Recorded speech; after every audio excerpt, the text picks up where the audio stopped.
Hi friends, குட்டீஸ்லேருந்து பெரியவங்க வரைக்கும் பிடித்தமான சிக்கன் 65 ரெசிபி. அதில் சேர்க்கக்கூடிய மசாலா பவுடரை நம்ம ப்ரிப்பேர் பண்ணி எப்படி ஸ்டோர் பண்ணுறதுன்னு தான் இந்த வீடியோவில் நான் உங்ககிட்ட ஷேர் பண்ண போகிறேன். Welcome to Rahana's kitchen. அதுக்கு 2 டீஸ்பூன் லவங்கம், அது கூடவே 1 டேபிள் ஸ்பூன் சோம்பு,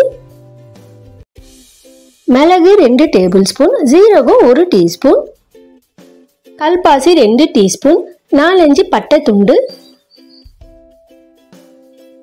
அடுத்து 4 நட்சத்திர சோம்பு, கல்லுப்பு 2 டீஸ்பூன். எல்லாத்தையும் செவக்க வறுக்கணும்னு அவசியம் இல்லை, அப்படியே மிக்சி ஜாரில் சேர்த்து விட்டுக்குங்க. நல்லா ஃபைனாக அரைச்சி விட்டுட்டு அது கூட 1/2 கப் அளவுக்கு காஷ்மீரி மிளகாத்தூள், 1/2 கப் அளவுக்கு சோள மாவு, 1/2 கப் அளவுக்கு அரிசி மாவு, கடைசியா 2 டேபிள் ஸ்பூன் கரம் மசாலா பவுடரை சேர்த்து நல்லா ஒரு தடவை அரைச்சி விட்டுட்டு ஜாரை ஓபன் பண்ணி மறுபடியும் நல்லா ஒரு தடவை கிளறி விட்டுட்டு மறுபடியும் ஃபைனா அரைச்சி விட்டு எடுத்துக்கோங்க.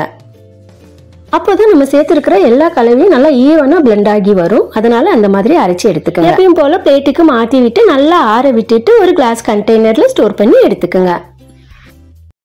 கிளாஸ் கண்டெய்னரை நல்லா வாஷ் பண்ணி வெயிலில் காய வச்சு எடுத்து இந்த மசாலா பவுடர் அதில் சேர்த்து விட்டு ஸ்டோர் பண்ணிக்கிங்க. இந்த மசாலா பவுடர் கடைசி வரைக்கும் கொஞ்சமும் வாசனை மாறாமல் 6 மாதம் வரைக்கும் பயன்படுத்தலாங்க.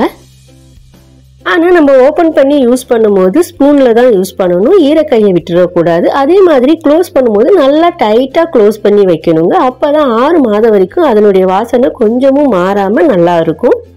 சிக்கன் 65 மசாலா பவுடர் சூப்பராக ரெடி ஆகிடுச்சிங்க. இது சிக்கன் 65க்கு மட்டும் இல்லாமல் காலிஃப்ளவர் 65, சோயா 65 அப்படின்னு பல விதமான வெஜ் ஐட்டத்துக்கும் நம்ம இதை சேர்த்துக்கலாங்க.